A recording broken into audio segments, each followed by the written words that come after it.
FAA has now banned all U.S. airlines from flying to Haiti 24 hours after that Spirit Airlines passenger jet with Americans on board was struck by gunfire, bullets piercing the cabin. And tonight here, American Airlines now says one of its planes was shot at too. Gio Benitez on this again tonight. Tonight, a third U.S. airline hit by gang gunfire in Haiti just 24 hours after we saw these hard-to-believe images. Bullet holes inside the cabin of this Spirit Airlines flight hit as it came in for landing in Port-au-Prince. Now tonight, the FAA saying it is banning all U.S. airlines from going to Haiti. The notice going out to all pilots prohibiting any and all operations below 10,000 feet for the next 30 days due to safety of flight risks associated with ongoing security instability. American Airlines telling ABC News it's just discovered one of its planes was also struck by a bullet in Haiti Monday morning, flying at least 4 more flights before noticing. That's at least the third flight hit this week. That Spirit Airlines flight from Fort Lauderdale coming in for landing when gangs opened fire. Passengers detailing the heart-pounding ordeal as the plane diverted safely to the Dominican Republic. There were 2 big crashes behind me. Then shortly after the crashes, the plane immediately started accelerating. As one flight attendant was recovering from minor injuries, we were learning of another incident at the same airport. This time, a JetBlue flight headed for New York was struck by a bullet. The plane landing without incident, only realizing it was hit after a post-flight inspection. The airport in Haiti now closed amid a surge of violence and political unrest. And David, while the State Department has told Americans not to travel to Haiti since 2020, if they are still there, officials want them to stay in contact with the U.S. Embassy. David. Gio Benitez with us again tonight. Thank you, Gio. Very quickly, just moments ago, President-elect Donald Trump announced that his former director of national intelligence, John Ratcliffe, will be the next director of the CIA. Trump himself has said that he wanted to exert more power over the intelligence agencies and the Department of Justice. In Ratcliffe, he does find himself a loyal Trump ally. And tomorrow, the president-elect will travel right here to Washington, D.C. to meet with President Biden one-on-one in the Oval Office of the White House. He will also come here to Capitol Hill to meet with congressional Republicans too, David. A lot of eyes on that meeting at the White House tomorrow. Rachel Scott, thank you. In New York City, President-elect Trump still faces that jury conviction in the hush money election interference case. Trump's attorneys arguing it should be tossed out because of the Supreme Court's decision on presidential immunity. And tonight, the judge of the case ordering a delay. Let's get right to Aaron Katersky following the case for us. Aaron, where does this go from here? It's really uncertain, David, because no court has ever been confronted with a president-elect awaiting sentencing on felony charges. Trump said today his conviction for trying to hide a hush payment to a porn star before the 2016 election should be thrown out to avoid unconstitutional impediments to his ability to govern. Prosecutors concede these are unprecedented circumstances, but they asked for time to consider how the jury's verdict might impact the office of president. The judge gave them 1 week before he decides whether Trump should take office unencumbered by any criminal proceeding. It is a test, David, of the principle that no one is above the law. David? Aaron Katersky in Lower Manhattan tonight. Thanks, Aaron. Overseas tonight, the very alarming scene playing out in Amsterdam. Protesters setting off explosives inside a tram. Authorities believe some targeting Jews. Some attackers yelling anti-Semitic slurs. Here's our foreign correspondent, James Longman, tonight.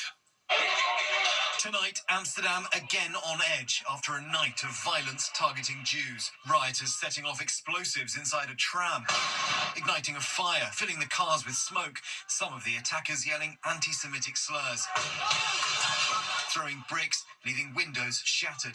At least 3 people were arrested. The city on high alert just days after Dutch authorities say anti-Semitic mobs ambushed Israeli soccer fans in the streets. Videos circulating online show this man pushed to the ground and beaten. Dutch officials say the attacks fueled by calls on social media to target Jews. But some Israeli soccer fans heard chanting anti-Arab slurs, others ripping down this Palestinian flag, shouting, "No children left in Gaza." Anger on both sides, fueled in part by the war in Gaza and the massive humanitarian toll. And David, there is another soccer match this Thursday in Paris between France and Israel. Security is high. Thousands of police are being called up. David? James Longman from London tonight. James, thank you. Back in the U.S. tonight into a case making national headlines tonight. The Wisconsin husband and father of 3. He was presumed dead after vanishing while kayaking in August. But tonight, authorities now say they believe he's alive, that he faked his death and may be hiding overseas. Here's Eva Pilgrim. Tonight, an international search for a missing father of three from Wisconsin who authorities say faked his own death and may have run off to Eastern Europe with a woman he met online. I was totally shocked. It was just unbelievable that we would have a case like this where somebody actually staged his death.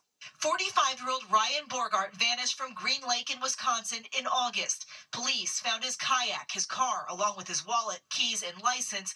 But for 54 days, search teams using sonar and divers scoured this lake in vain. What a waste of time that we did. We put so much time and effort into that case. Police say it all unraveled when they learned Ryan's passport was used in Canada the day after he disappeared. A search of his computer revealed the married father was talking online to a woman from Uzbekistan. He had recently taken out a $375,000 life insurance policy and moved money overseas. The sheriff pleading for Ryan to come home, saying his wife, children, and parents forgive him. I plead that you contact us or contact your family. We understand that things can happen, but there's a family that wants their daddy back. The FBI is also involved in this investigation. The sheriff telling us that they're looking into if anyone helped him. At this point, they think Ryan Borgart is somewhere in Eastern Europe. David. Eva Pilgrim with us tonight. Eva, thank you. When we come back here, a Massachusetts National Guard member has been sentenced tonight after pleading guilty to leaking highly classified military documents. And tonight here, we remember a beloved singer. She was called the First Lady of Children's Music. You'll know her songs. Tonight, Massachusetts Air National Guard member Jack Teixeira has been sentenced to 15 years in federal prison for violating the Espionage Act. He pleaded guilty to leaking highly classified documents about the war in Ukraine, posting them online. He apologized in court for the harm he caused. When we come back here tonight, we remember a beloved singer and the story of two dogs tonight, two best friends looking for a home. To the Index, legendary folk artist Ella Jenkins has died. She's called the First Lady of Children's Music. You'll sing a song, and I'll sing a song. Inspiring generations of children through her music, including You'll Sing a Song and I'll Sing a Song. 39 albums in all. Ella Jenkins was 100 years old. When we come back here, finally tonight, the story of two dogs, two best friends, and one very happy ending. Tonight in Greenville, South Carolina, the two dogs at the shelter for so long and their bond. 3-year-old Relly and 6-year-old Boone, the longest residents at the Greenville Humane Society. Relly, a retriever mix, arrived last December. She was shy, easily frightened, taking her a while to warm up to strangers. Boone is a hound, and he's deaf, spending more than 150 days at the shelter in need of love and patience, too. But the workers at that shelter would witness something extraordinary. Relly and Boone, who cannot hear, becoming inseparable. For months, playing together, keeping each other company, as the other dogs got new families. As Relly hit 309 days at the shelter, the workers posted this letter from the family who had fostered her, hoping someone would see it and adopt her. The family writing, Relly is such a sweet dog. She's very skittish, but by the first day she quickly warmed up to our dogs. She'll be a great addition to your family. And it worked. Grayson Boyd and Daniel Boone, seeing that letter, they'd been looking to adopt a dog. Relly, nervous, skittish when they went to meet her at the shelter, and the workers telling them that Relly would benefit from a companion. And they knew just the right one. Boone, her best friend. The two dogs would go home together. And tonight, here they are, playing, going on walks, and napping in their new favorite spot. Hi, David. Grayson and Daniel right here telling us it was meant to be. When we actually saw Boone, his name kind of called out to us, Daniel Boone. You know, once we saw Boone come out, it really was like a 9-day difference. Yeah. Relly and Boone together forever with their forever family. And look at Boone, clearly ready for another walk. Come, Boone. Come on. It doesn't get better than that. I'll see you right back here tomorrow night. Good night.